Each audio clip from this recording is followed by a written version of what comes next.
Who do we respect in our society today? Who is in charge of driving society forward who isn't getting rich off the back of it?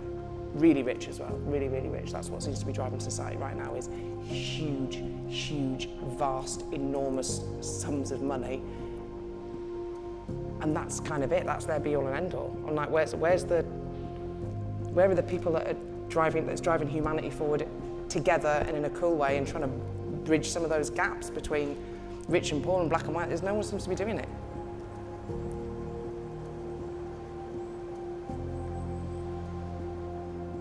Cumbria is a really interesting county. It's kind of a dichotomy because right in the middle you've got the Lake District, absolutely beautiful and has to stay beautiful because it relies on tourism so heavily.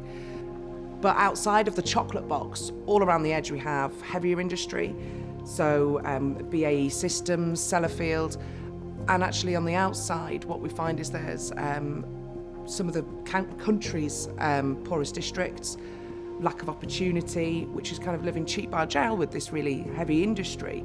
So there's a lot going on in Cumbria, there's a lot more to it than just the Lake District.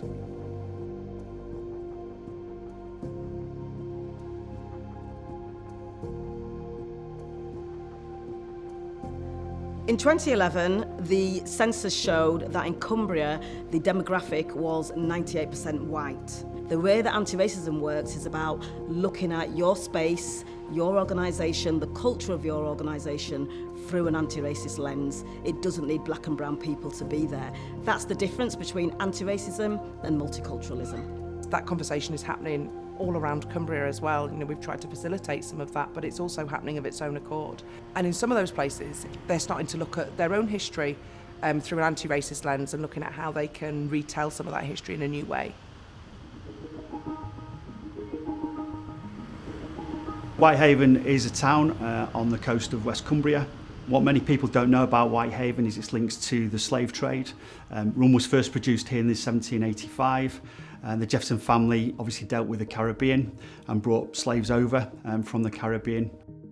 Nothing has changed in the exhibition since the year 2000, and we realised that the story we're telling about the enslaved was not current, was not relevant, and was probably told from a middle-class white person's background.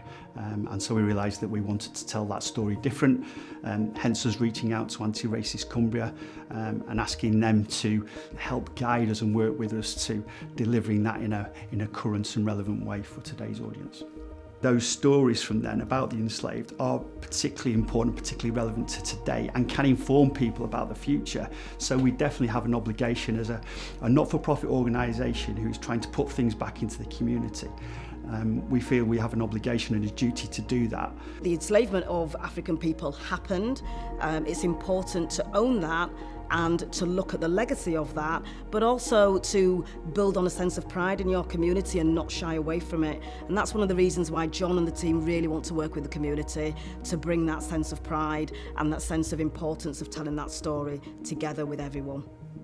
I was brought up in a background that was inherently racist. You know, going back here a couple of generations in my family, so it's been a real learning curve for me. I mean, that was as a child growing up. So to be able to get the opportunity to be involved in something that can be transformational and can make a difference is hugely important, and it does make you feel a sense of pride that you can feel that you can make a difference.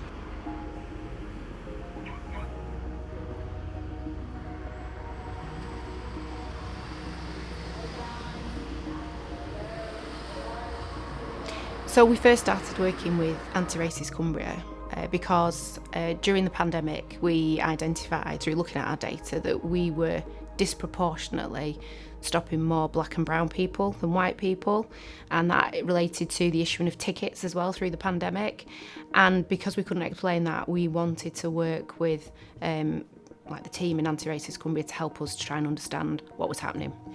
And that's where we've realised the complexity of the task at hand. And actually, there is a huge piece of work to be done in terms of dismantling both systemic and individual views and processes and policies and actions in order to be able to reach the desired position where people are being interacted with the police and treated as individuals and the same way and fairly, irrespective of the colour of the skin. And there's a huge amount of work for us to do to get there. It's going to take time. The labelling of policing as institutionally racist, some people take great offence at that, and actually you have to get past that offence before you can then start to dismantle those feelings and behaviours so you can start people on that journey. Policing by its very nature is hierarchical. You know, you need to be able to have that command and control element when you're dealing with incidents. People are used to being told what to do. And what we're doing here is asking people to think for themselves. So you're asking people to unlearn deeply held beliefs and ways of behaving in an organisation. And that's why it's difficult. And having started those conversations, people's eyes were opened in terms of what is expected and how they can change.